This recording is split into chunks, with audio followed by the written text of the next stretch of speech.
makin kencang disuarakan usai penanganan unjuk rasa oleh Polri yang dinilai berlebihan pada akhir Agustus lalu. Pada Kamis lalu, Presiden Prabowo Subianto pun menyetujui pembentukan Komisi Reformasi Kepolisian. Tokoh lintas agama yang tergabung dalam Gerakan Nurani Bangsa bertemu Presiden Prabowo pada Kamis lalu di Istana Presiden. Pertemuan yang berlangsung selama 4 jam membahas poin 17+8 tuntutan rakyat hingga reformasi sejumlah sektor. Salah satunya yang dibahas adalah reformasi institusi Polri. Tadi juga disampaikan oleh Gerakan Nurani Bangsa perlunya evaluasi dan reformasi kepolisian yang disambut juga oleh Pak Presiden akan segera membentuk tim atau komisi reformasi kepolisian. Saya kira ini juga atas tuntutan dari masyarakat yang cukup banyak. Terima kasih. Pengamat kepolisian dari Institute for Security and Strategic Studies, Bambang Rukminto, mendukung reformasi kepolisian. Dirinya menyebut dibutuhkan visi negarawan yang tulus jika ingin reformasi Polri berhasil. Tanpa ada perubahan struktur yang mendasar, problem di kepolisian terkait reformasi yang diharapkan masyarakat ini tidak akan pernah tercapai dan masalahnya akan terulang terus-menerus kalau tidak pucuk pimpinan dari kepolisian itu memiliki visi negarawan, bisa berkolaborasi dengan presiden yang memiliki visi negarawan. Polri ini hanya sekedar menjadi alat kepentingan kekuasaan atau kepentingan-kepentingan di luar kewenangan yang sudah diberikan negara sesuai dengan amanat reformasi 98, seperti itu. Senada dengan Bambang Rukminto, Ketua PBHI Julius Ibrani pun menyebut perbaikan sistem di kepolisian harus secara konstitusional. Ia menambahkan, jika reformasi Polri hanya dilakukan berdasarkan kasus tertentu dan tidak menyentuh akar permasalahan, maka kejadian serupa akan kembali terulang. Bahwa mandatnya itu konstitusional, maka perbaikan sistem dan struktur tidak boleh kasuistis. Saya tidak memandang bahwa kalau urgensi ada, setiap lembaga urgensi evaluasi penting setiap hari. Tetapi apabila kita mendasarkan evaluasi dan perbaikan sistem ini secara kasuistis, maka saya pastikan ini akan bernasib seperti tim pencari fakta, tim gabungan, tim independen ini itu yang sekali selesai dan tidak bisa menyentuh akar persoalan secara fundamental. Dan akibatnya perbaikan itu tidak akan menyentuh sistem dan struktur. Dan dengan demikian saya akan pastikan akan terjadi keberulangan dari kesalahan-kesalahan sebelumnya. Pada Jumat kemarin, sempat mencuat isu terkait dengan surat Presiden soal pergantian Kapolri ke DPR. Mensesnek Prasetyo Hadi membantah kabar tersebut. Dalam keterangan tertulisnya, Prasetyo Hadi menyebut berkenaan dengan surprise pergantian Kapolri ke DPR bahwa itu tidak benar. Jadi, belum ada surprise yang dikirim ke DPR mengenai pergantian Kapolri. Sebagaimana dengan yang disampaikan oleh pimpinan DPR, memang belum ada. Reformasi diharapkan menyasar pada perbaikan sistem dan struktur internal Polri. Perbaikan ini penting karena siapapun pemimpinnya, jika sistem dan strukturnya masih sama, maka kondisinya akan tetap sama saja. Tim Liputan, Kompas TV. Saudara, desakan reformasi Polri terus digaungkan. Reformasi yang diharapkan yaitu mengevaluasi seluruh sistem hingga strukturnya.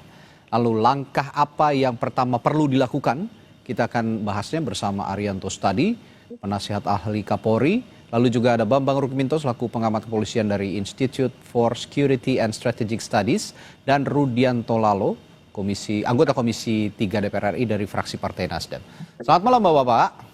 Selamat malam. Baik, saya ke Pak Rudi dulu kalau gitu. Pak Rudi, langkah awal, langkah yang urgent harus dilakukan dengan cepat dan signifikan untuk mewujudkan reformasi Polri ini kira-kira apa? Ya, terutama yang bisa didorong oleh lembaga legislatif terlebih dari Komisi 3 DPR RI. Ya, tentu yang pertama kita menghormati ya dan mendukung langkah-langkah Presiden. Saya selalu mengatakan bahwa Presidenlah yang paling paham, karena Presiden selaku kepala negara oleh konstitusi didukung, di backup oleh dua alat negara bernama TNI Polri. TNI Polri adalah alat negara yang didudukkan dalam konstitusi pasal 30 ayat 4 sebagai penjaga keamanan ketertiban masyarakat yang tugasnya melindungi, mengayomi, melayani masyarakat. Dan terakhir adalah penegakan hukum. Nah, kalau kita bicara reformasi, ya ini tidak asing lagi karena sesungguhnya Polri anak kandung reformasi. TAP 6 MPR 2000 itu kan pemisahan TNI dan Polri. Ya, Polri menjadi alat negara yang memang langsung didudukan di konstitusi pasal 34 ayat 4. Sehingga ketika bicara reformasi, ya itu adalah koreksi perbaikan saya kira. Dan saya selalu mengatakan bukan hanya Polri, 3 trias politika, 3 cabang kekuasaan, eksekutif, legislatif, yudikatif juga perlu direformasi. Muaranya tujuannya untuk kepentingan masyarakat. Itu satu hal. Yang kedua, apa yang perlu direformasi Polri? Kita lihat, Polri menjaga keamanan dan ketertiban masyarakat. Nah, kalau dipandang Polri hari ini tidak mampu menjaga keamanan ketertiban, nah itu yang harus dikoreksi. Kedua, pelayanan mengayomi, melindungi masyarakat. Kalau Polri tidak bisa melindungi, mengayomi, melayani masyarakat, ini yang perlu dikoreksi, diperbaiki. Yang ketiga adalah penegakan hukum. Kalau Polri belum bisa, misalkan menjawab, menangani, membasmi kejahatan-kejahatan, apakah kejahatan berat atau ringan, ini yang perlu kita reformasi. Bagaimana caranya? Ya, caranya tentu penting adalah bagaimana misalkan kelembagaan Polri itu diperkuat, ya. Itu diperkuat otomatis, ya. Apakah nanti misalkan SDM sumber daya manusianya, mulai rekrutmen, kaderisasinya, pendidikannya dan sebagainya. Dan kalau kita lihat hari ini, kemitraan Polri dan Komisi 3 itu sudah berjalan baik. Setiap kasus-kasus yang menyita perhatian publik, ketika kemudian kami di DPR sebagai fungsi pengawasan yang diberi mandat undang-undang, itu respon cepat dilakukan oleh para pimpinan Polri. Utamanya bila mana ada oknum-oknum Polri, tidak bisa dipungkiri setiap institusi pada ada oknum-oknum yang melanggar hukum, maka kami selalu mendesak agar dilakukan penegakan hukum yang transparan, ya, dan akuntabilitas. Memberi sanksi yang berat kepada siapapun oknum-oknum aparat penegak hukum kita yang melanggar hukum, karena sejatinya dia yang harus menegakkan hukum. Kira-kira itu. Pak. Tapi saya berharap dan publik juga berharap sepertinya reformasi Polri ini tidak melakukan perbaikan secara kasuistis saja, karena kalau memang ada kasus baru ditindak ataupun baru dievaluasi itu sepertinya penanganannya kasuistis. Nah, saya yakin ke Pak Bambang kalau begitu. Pak Bambang, kalau dari Anda tadi juga ada tuntutan bahwa jangan mereformasi institusi Polri ini secara kasuistis dan harus menyentuh akar masalah. Nah, menurut Anda yang disebutkan Pak Rudi tadi adalah akar-akar masalah dari Polri selama ini yang harus diperbaiki? Apa yang disampaikan Pak Rudi tadi, saya melihatnya normatif saja ya, malah tidak menyentuh problem yang diharapkan oleh masyarakat selama ini gitu loh. Artinya ini saling lempar saja masih saling lempar antara parlemen dengan presiden gitu loh. Problem yang terjadi saat ini ekspektasi masyarakat kepada tupoksi kepolisian itu sangat tinggi sekali, bahwa kepolisian saat ini diharapkan lebih transparan, lebih profesional, lebih humanis. Itu adalah fakta-fakta yang terjadi. Saya melihat kasus kemarin bagaimana kepolisian seolah disudutkan oleh masyarakat, menjadi sasaran chaos, amuk misalnya seperti itu, karena sebenarnya masyarakat itu menginginkan yang lebih kepada kepolisian, menginginkan perbaikan-perbaikan yang signifikan, dan ini dalam kurun 10 tahun saya melihatnya masih tidak, malah ada kemunduran gitu loh. Setahun yang lalu misalnya muncul adanya isu terkait dengan Parcok, kemudian ada kasus-kasus kekerasan. Oke lah, kita sebut ini adalah oknum, tetapi ketika oknum ini berulang kali terjadi, tentu tidak bisa mengatakan bahwa ini hanya sekedar oknum, tapi ada sistem yang perlu dievaluasi. Makanya reformasi di kepolisian ini bukan hanya sekedar tujuan, tapi proses yang terus-menerus dilakukan. terkait dengan kasus kekerasan yang terjadi seminggu yang lalu misalnya. Bagaimana kalau saya melihat DPR juga belum pernah memanggil Kapolri untuk melakukan pertanggungjawaban terkait dengan aksi-aksi kekerasan yang Peristiwa di dilakukan Agustus lalu. oleh personil seperti itu. Memang semuanya itu by proses, tetapi langkah-langkah yang signifikan itu harus dilakukan, dan yang lebih penting lagi itu akan terus terjadi bila tidak ada perombakan yang lebih signifikan terkait dengan struktur. Mengapa kasus Parcok, mengapa kontrol dan pengawasan eksternal itu tidak berjalan? Salah satu akar masalahnya saya melihat di Undang-Undang 2 tahun 2002 yang itu juga harus perlu direvisi. Bagaimana menempatkan Kompolnas tidak memiliki kewenangan yang kuat, tidak strukturnya juga tidak dominan. Ini juga menjadi masalah. Padahal kalau kita mengacu pada TAP MPR, Kompolnas ini adalah lembaga yang seharusnya kuat. Kalau dengan komposisi sekarang, struktur yang sekarang, tidak lebih seperti pendapat masyarakat, Kompolnas malah menjadi juru bicara kepolisian. Artinya menurut Anda akarnya justru di pengawasan institusi Polri-nya sendiri, Pak Bambang? Salah satu faktor ya, banyak faktor yang harus dirubah, mulai rekrutmen, kurikulum pendidikan di kepolisian, terus kemudian meritokrasi yang nyaris tidak ada, reward and punishment yang masih dirasa tidak adil. Itu adalah yang harus evaluasi, dan selama ini saya melihat parlemen juga tidak pernah mengevaluasi seperti itu. Salah satu unsur tadi saya ke Pak Arianto, salah satu unsur yang diungkapkan Pak Bambang, minimnya atau lemahnya pengawasan. Seharusnya Kompolnas yang punya fungsi pengawasan yang lebih kuat dan fungsi evaluasi terhadap institusi Polri malah menjadi juru bicara Polri. Nah, ini Anda sebagai penasihat Kapolri, ada juga yang bisa dilakukan sebenarnya untuk membenahi masalah pengawasan institusi Polri ini, Pak Arianto?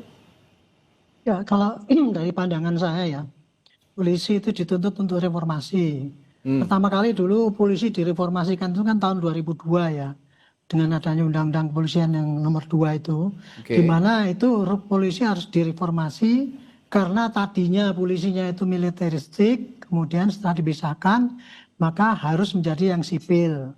Maka titik berat pada reformasi itu adalah perilaku polisi supaya tidak militeristik, sudah tidak kasar, nggak berpelanggaran HAM dan sebagainya. Atas dasar itu kemudian polisi sudah melakukan reformasi antara lain instrumental, kultural, dan struktural. Selama 20 tahun ini ya, kurang 25 tahun ini polisi ya sudah mencoba, setiap Kapolri masih mempunyai moto sendiri-sendiri dalam rangka untuk memperbaiki citra Polri. Tetapi ya memang harus diakui ya, selama ini di dalam kurun 25 tahun ini reformasi polisi yang jalan baik itu ya pada instrumental sama strukturalnya itu berjalan tanpa ada halangan. Polisi sekarang jadi gede sekali, banyak orangnya, instrumennya juga sudah jelas. Tapi di bidang kultural memang harus diakui belum sampai 50% itu untuk perbaikan di dalam polisi itu sendiri. Kebanyakannya adalah faktor moral, mental yang koruptif di lingkungan polisi masih banyak. Kemudian tindakan-tindakan yang eksesif, kemudian penyalahgunaan wewenang itu hanya oknum-oknum yang di lapangan. Itu masih saja terjadi gitu ya. Dan mengapa begitu? Itu kita kebanyakan mengambil kesimpulan ya karena memang pengawasannya memang lemah. Saya sendiri mengatakan pengawasan polisi itu lemah. Karena pengawasan internal kurang berjalan dengan baik. Ya, pengawasan antara atasan ke bawahan itu tidak berjalan dengan baik karena asal atasannya pun banyak yang ikut terlibat sehingga pengawasannya kan tidak kuat. Yang kedua, karena kode etik penjatuhannya juga tidak begitu efektif, tidak jelas sehingga banyak orang yang melanggar tapi tidak ditindak, tapi kemudian yang tidak melanggar kok malah bisa bagus karirnya misalnya kayak gitu. Akibatnya pengawasannya memang lemah dan saya juga mengakui. Kalau balik di mana-mana saya mengatakan pengawasan eksternal polisi memang kurang kuat.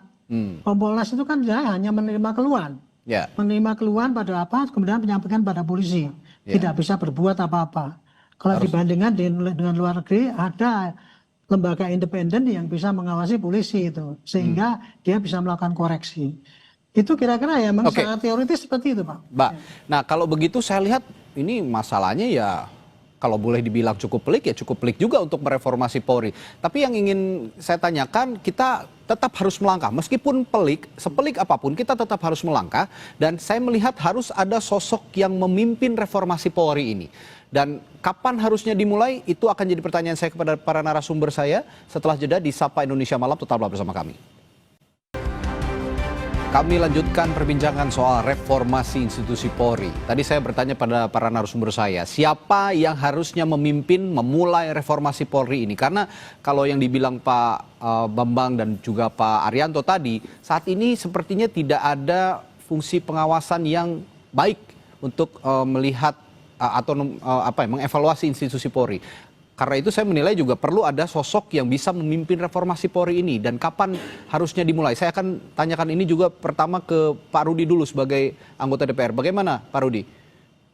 Ya tentu kalau ditanya siapa yang memimpin reformasi Polri, saya katakan bukan saya lempar ke kekuasaan eksekutif. Karena Bapak Presiden lah yang memakai dua instrumen alat negara ini, TNI dan Polri. Tentu Presiden paling tahu seperti apa sosok-sosok yang akan memimpin reformasi Polri. Yang pasti sosok tersebut harus berjiwa negarawan.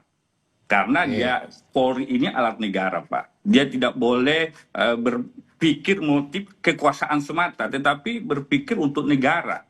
Ya, ini yang penting agar betul-betul Polri dapat bekerja secara profesional dan humanis.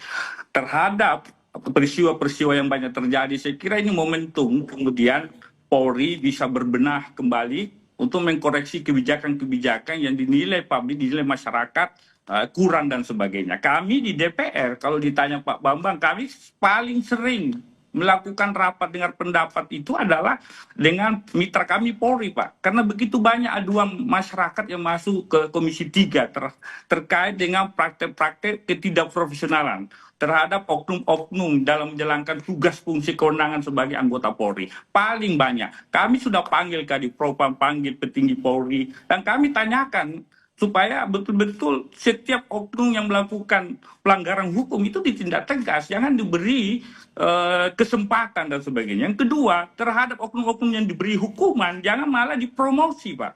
Nah, ini kan jadi problem. Bagaimana ini yang dilakukan kemarin.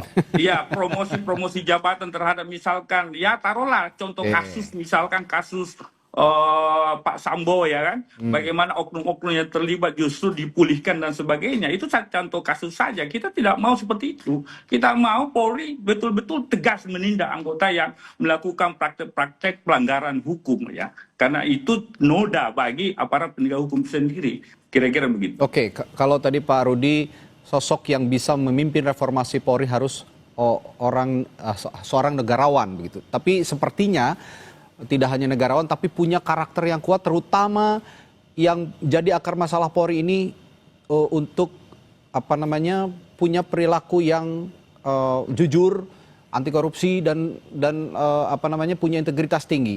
Kalau menurut Pak Bambang, siapa sosok itu?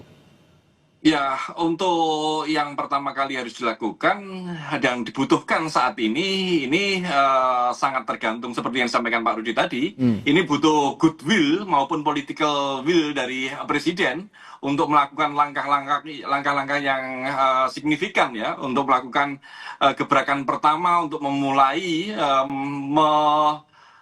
evaluasi kembali arah gerak reformasi kepolisian gitu. Makanya langkah-langkah itulah yang saat ini dinantikan oleh masyarakat gitu. Kalau kemarin gerakan Nurani Bangsa, terus kemudian ada isu terkait dengan pergantian Kapolri misalnya, ini lagi-lagi adalah hak prerogatif Presiden karena Presiden seperti yang disampaikan Pak Rudi tadi adalah panglima tertinggi, pucuk pimpinan negara yang ingin mengarahkan ke arah mana reformasi kepolisian ini menjelang Indonesia Emas 2045. Ini adalah waktu yang sangat pendek sekali, 20 tahun untuk membangun pondasi yang kuat bagi Polri yang diharapkan. Makanya meskipun pergantian Kapolri itu adalah prerogatif Presiden, ini juga harus segera diwacanakan karena tanpa ada perubahan-perubahan, tanpa ada penyegaran-penyegaran terkait kepolisian organisasi Polri saat ini akan menjadi stagnasi seperti itu, dan ini tentu tidak kita harapkan. Kemarin dorongan dari Gerakan Nurani Bangsa untuk melakukan reformasi ini jangan sampai hanya terbatas mendorong pergantian Kapolri saja, tetapi juga harus mendorong reformasi secara substansial seperti itu, Bung. Kalau kemarin desakannya ya ada isu ya mendesak pergantian Kapolri, tapi sebenarnya bukan hanya sosoknya tapi sistemnya begitu ya kira-kira Pak Bambang yang harus diperbaiki. Nah, kalau menurut Pak Arianto sekarang momentum yang sangat tepat untuk reformasi Polri termasuk dengan mengedepankan sosok-sosok berintegritas dan memiliki karakter yang kuat? Ya, saya kira ini sosok yang paling bagus ya, pembelajaran yang paling bagus untuk bangsa ini dan juga untuk polisi. Ya. Selama ini kan kita sudah mendengar lah polisi itu dikritik terus perilakunya begitu mengecewakan masyarakat dan sebagainya. Dan sudah dikasih contoh-contoh yang fatal bagaimana kalau polisi itu dirusak oleh para petinggi yang kurang bagus. Nah, tapi kan selama ini kan upaya untuk perbaikan ke situ itu kan nggak kelihatan jelas gitu loh. Yeah. Jadi cuman tidak ada kiat-kiat yang nyata untuk menghilangkan apa-apa yang kemarin itu disorot oleh masyarakat. Okay. Nah, sehingga akhirnya setelah terjadi kayak gini kan seakan-akan tidak ada yang mau gitu. Okay. Maka kalau saya ditanya siapa yang cocok, yang paling cocok gitu, merubah polisi ini ya supaya bisa jadi bagus ini dibutuhkan seorang sosok ya yang satu berintegritas tinggi dan masih mendambakan polisi itu baik, nomor satu itu dulu. Okay. Dan yang kedua yang tahu penyakitnya polisi dan bagaimana cara menyembuhkannya itu. Jadi tahu kelemahan-kelemahan polisi dan bagaimana cara mengatasinya itu harus tahu. Jadi orang yang pengalaman juga mengenai tugas polisi situ gitu. Okay. Kalau hanya dilihat orang di luar ya cuma integritas tinggi, tapi dia nggak ngerti pola seluk-beluknya polisi ya percuma aja nanti reformasinya di mana bagiannya nggak ngerti. Okay. Gitu. Baik. Makanya ya kalau ada gagasan kemarin itu ada komisi yang ditunjuk, oke bagus aja nggak apa-apa. Tapi nanti tolong dicari komisi yang di situ tuh bukan hanya orang yang jujur, orang yang berintegritas tinggi, tapi nggak ngerti problema polisi. Ya nanti reformasinya yang nggak mengena pada penyakit polisi itu. Ya, pada akarnya ya. Baik. Itu kira-kira itu Pak. Pak Arianto, sekarang kan seperti Pak Bambang bilang tadi desakan publik ini begitu kuat untuk mereformasi atau mengevaluasi institusi Polri yang dari hari ke hari, bulan ke bulan, tahun ke tahun, permasalahannya selalu ada dan sepertinya semakin pelik. Dan publik kemarin saya melihat di lini masa juga memunculkan sosok Jenderal Hugeng yang dulu pada saat era Presiden pertama Republik Indonesia Soekarno sangat diulu-ulukan oleh masyarakat. Sosok Jenderal Hugeng yang dekat dengan masyarakat, berintegritas tinggi, tidak mau ditekan oleh kekuasaan. Saya ingin bertanya, di era sekarang ini, sosok Jenderal Hugeng masih ada nggak sih di institusi Polri, dan Anda percaya nggak sosok itu masih ada di institusi Polri, Pak Arianto? Ya, saya 50 tahun jadi polisi ya Pak ya. Dan sudah melihat para jenderal polisi itu, pimpinan polisi. Rasanya yang seperti Pak Hugeng itu hampir tidak ada Pak. Yeah. Hampir tidak ada. Sulit untuk yang sama dengan dia. Saya yang merasa diri saya tidak pernah korupsi, tidak macam-macam, saya nggak bisa menyamai dengan Pak Hugeng itu. Gitu loh Pak. Jadi Pak Sugeng itu menjadi sosok ideal ya. Dan kesitulah polisi ingin menuju. Pak Sigit ini sudah mereka dalam rangka mengembangkan seperti Pak Hugeng itu ada Hugeng Award. Itu kalau gitu ya. Tetapi terus terang Pak, untuk mencari orang yang sejujur beliau dan orang integritasnya sangat tinggi kayak gitu, sangat sulit di dalam zaman modern sekarang ini. Tapi paling tidak kita harus tetap optimis Pak. Itu harus kalau memang untuk memperbaiki institusi Polri kita harus mencari Jenderal Hugeng berikutnya. Tapi saya nggak boleh ngomong dong, ada. Saya nggak bisa nanti memberikan harapan palsu ya Pak ya. Baik. Nah kalau begitu saya ingin bertanya ke Pak Bambang, untuk memunculkan sosok yang ya setidaknya mirip lah ya, tidak ketiplak sama, tapi setidaknya menuju ke arah sosok Jenderal Hugeng. Bagaimana caranya Pak Bambang? Ya, saya lebih pada pendekatan sistem ya, Mas.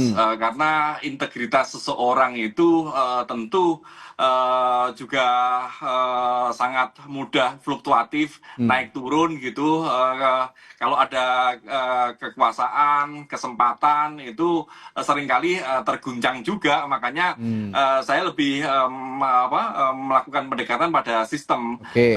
Sistem kontrol dan pengawasan yang kuat, kemudian reward and punishment yang konsisten, itulah yang harus dilakukan. Kemudian juga terkait dengan kurikulum pendidikan yang lebih humanis, tidak seperti sekarang yang lebih menekankan dengan tradisi militeristik gitu. Ya. Terus yang akhirnya memunculkan arogansi dan yang lebih penting bukan hanya kata disampaikan Pak Haryanto, bukan persoalan membangun citra ya sekarang ini, tetapi membangun reputasi, jadi membangun brand. Artinya kalau citra ini hanya citra saja, kamuflase saja, seolah-olah ketika memberikan Hugeng Award terus semuanya menjadi selesai, kan tidak seperti itu. Yang lebih penting adalah membangun konsistensi terkait dengan reward and punishment tadi. Itu akan lebih bisa diterima masyarakat daripada hanya sekedar pencitraan saja seperti itu. Upaya untuk memberikan spirit, mendorong menjadi sosok ideal seperti Hugeng itu bagus-bagus saja, tetapi